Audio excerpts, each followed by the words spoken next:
thanks for joining me for this book club video. In today's book club, I'm talking about this book. It's called Spark: How Exercise Will Improve the Performance of Your Brain. It is by Dr. John Ratey, co-authored with Dr. Eric Hagerman.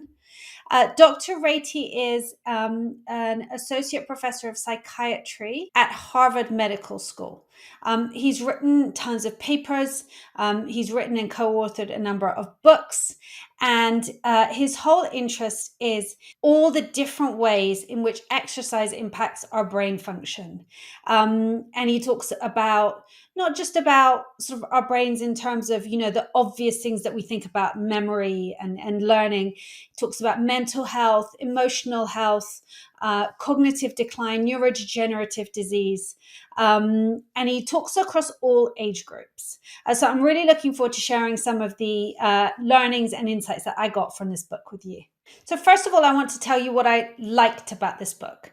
I really liked the fact that it explained really clearly and simply about all the different ways in which exercise positively impacts our brain function and all the different levels. And I love the fact that he goes beyond the more functional aspects of our brain. And he actually starts talking about how exercise impacts our brain in terms of the person that we are and who we are. So it goes to a much more fundamental level than some of the things that you read about simply, improved learning rate and things like that. Although he does talk about that as well. And that's super interesting. And I'm going to share a bit of that with you shortly. The book has given me a lot of food for thought in terms of the activity I'm doing, when I'm doing it, why I'm doing it. And also ideas to implement with my own family as well. Ratey's main premise in the book is that the impact of exercise on the brain is much more important and much more interesting than its impact on the body. We usually think about what exercise does for the brain as a kind of secondary thing. As a nice to have after all the good things it does for our body. But Ratey wants to turn that around. And he's saying the most important thing that it does is the impact on the brain, and that actually the way it does this and how it operates is fascinating. And I think you'll agree, hopefully from what I can share with you, it really is. Ratey states that physical activity is crucial to the way we think and feel. He says that to keep our brains in peak performance, we have to work our bodies hard. He writes about the impact of exercise on our learning, on our attention, our anxiety levels, our mood, on how we deal with stress, and in terms of preventing or reducing the impact of cognitive decline. He explains how exercise is one of the best treatments we have for many psychiatric problems. Ratey starts the book by focusing on learning. He explains how our brains are really flexible and adaptable.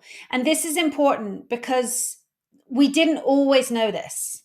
So until about 20 or so years ago, scientists, doctors assumed that the brain was hardwired, and that it was malleable while we were children, but then in adulthood, it was really, it was fixed, and we couldn't really learn so many new things or change those patterns. And it turns out that's not true at all. Our brains are flexible and adaptable throughout our lifespan, and like our muscles, they adapt to use. So the more we demand of our brains, the more they will respond to those demands, challenges, and stimulation. Ratey talks a lot about a school district in Illinois where they did a massive experiment to understand the impact of physical activity on the children's learning. And the results were absolutely extraordinary. Not only did they have the lowest numbers of overweight children, but also the children's rate of learning, their mood, their behavior, everything improved. And he quotes the PE teacher from one of these schools as saying, we create the brain cells in PE, and it's up to the other teachers to fill them. So it's really it's fascinating. It's taking physical activity to the core of the sort of the curriculum and the education process. And it just shows how important exercise is for our brains to function well and perform well for us. And of course, we need to be learning new things throughout our life, not just when we're at school. We know that the more exercise we do, the more our rate of learning increases. And German researchers did a study where they had people learning vocabulary. And they found that people learned these new words 20% faster after a bout of exercise. And I think these were adults in this study. So any new thing that we want to learn, whether that's a technique or factual stuff, the more we exercise, the easier that is. And this is largely because of something called BDNF. Now, I'm not going to talk a lot about different brain chemicals, neurotransmitters, and things like that in this video. But there's one thing that I need to bring up. And BDNF the BDNF stands for brain-derived neurotrophic factor. And Ratey describes this as like miracle grow for the brain. So it's like a fertilizer for our brain cells. And we need BDNF to grow new brain cells. And exercise is one of the best ways of increasing the level of BDNF in our brains. And the really important thing here, I think, that will interest a lot of you is that after exercise, higher levels of BDNF were found in the hippocampus. And the hippocampus is the area of the brain that is crucial to memory and learning. And it's where the first signs of damage are found with neurodegenerative disease like dementia and Alzheimer's. And that's where we see the amount of BDNF shoot up when we're exercising. So that's so important. This creation of new brain cells is called neurogenesis.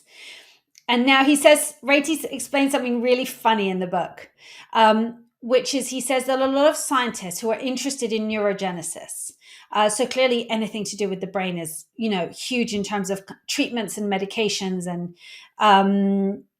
a lot of scientists that are interested in neurogenesis and in creating new brain cells, they study rodents. And they want to understand how this neurogenesis happens. So what do they get the rodents to do? They get the rats or the mice to do exercise, because exercise is the one thing that they know massively stimulates neurogenesis.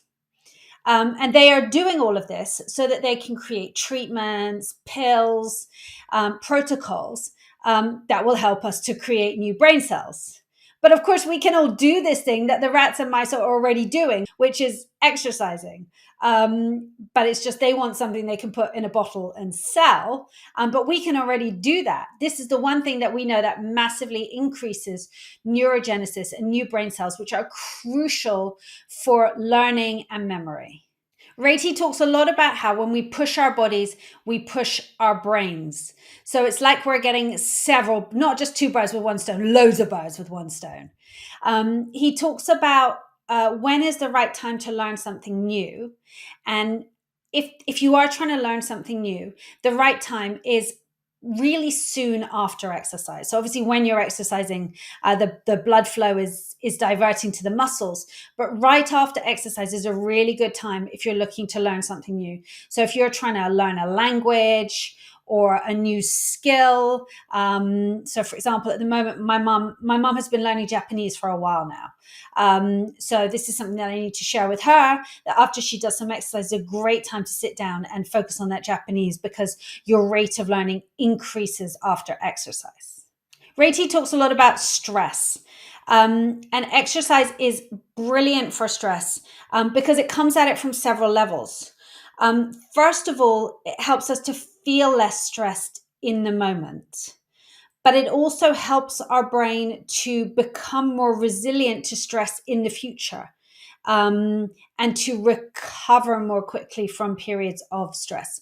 So brief periods of stress we need actually, and we're going to have. Let's be realistic. But what's bad for us is when we feel continually stressed and that feeling doesn't go. But exercise really, really helps with that.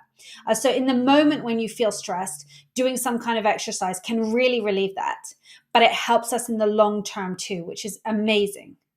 One of the ways this works is that when we exercise, we relax our muscles. And so we have this sort of feedback loop with the brain. And when our muscles are tense and tight, this transmits to the brain that it must be tense and can't relax. Whereas if with the exercise we start to relax our muscles, then the brain starts to feel like, the muscles are relaxed. Maybe I can chill out a little bit too. Which is really, really helpful in terms of reducing that stress and calming your mind. And what Ratey says is that the more stressed you feel, the more stressful things you have going on in your life, the more you need to move. And of course, what usually happens when we feel stressed is either from a sort of time perspective or we feel like we have too much going on. We feel like we don't have the time or the energy to do that exercise, but actually we need it even more. He talks a lot about exercise being used to treat anxiety and how this works and how valuable this can be. He talks about some of the research around exercise and depression, exercise and attention deficit disorders, also about addiction. There's a chapter on the aging brain. And the main thing that I took from this is that, yes, as we get older, our brains are more vulnerable to damage, but the things that we can do to help it have a more pronounced effect. So there's still everything to play for, and doing these things, doing this exercise that is good for our brains, is going to really have an enormous impact. And he talks about exercise as preventative medicine as well as an antidote. In the Aging Brain chapter, Ratey talks about emotional well-being, about cognitive decline, about neurodegenerative disease. And he just reiterates all the ways in which exercise is beneficial for our brains. These include strengthening the cardiovascular system, fostering neuroplasticity, and that comes back to that BDNF, that miracle grow that we talked about. He reminds us that exercise elevates the stress threshold and how it can improve our mood. He then finishes up with his prescription, so his regimen to build up your brain. So he talks about the different types of exercise. Most of the research around brain health focuses on aerobic exercise, but he does also talk about the value of strength and balance exercise, about flexibility, about any exercise which has a relaxation impact. And he talks about the benefit of doing activities that are skill-based. So we're talking about things here like some of the balance training that we do here would be considered to be skill-based. Strength training exercises where you're really having to think about how you move, where you move, the timings of that. If you were doing any dance, any martial arts, any kind of sport where there's skill involved, that has a very beneficial effect on the brain as well. Doing activities with other people is brilliant. That social aspect is crucial. Social interaction is one of the best things you can do for your brain. And actually, he talks about how when researchers want stressed rats for an experiment, what they do is they remove those rats from their fellow rodents, and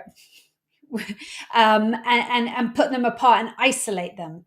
And that's how they create stress in those animals. And that just gives you a sense of how important that social interaction is for us. From emotional well-being, from a brain health perspective. So anytime you can do something with other people, including exercise, do so. He talks about pushing yourself with interval training, and he also just talks about simply keeping going. But he notes that if you take a few weeks off, this does have a dramatic impact on your levels of BDNF. But they've shown that when people restart exercise in a couple of days, their BDNF levels ramp right back up again. So if you have to take a break for any reason, it's ideal to do stuff most days, but if you can't, don't worry, just do as much as you can and get back on it as soon as you can. And then he finishes by just reminding us how crucial he thinks that movement and physical activity are to not just our health, but our whole mental, emotional, and ourselves. And he finishes with a quote that says, "From your genes to your emotions, your body and brain are dying to embrace the physical life. You are built to move. When you do, you'll be on fire."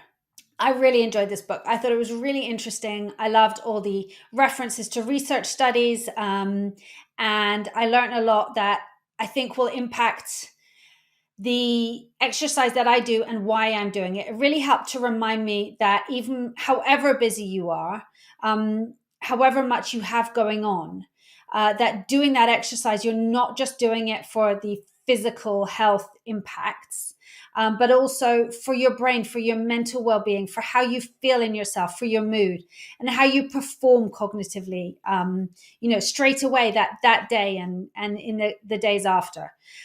So any questions and what I'd love to know. Let me know what most interested you about this book club video. Let me know any questions you have about brain health.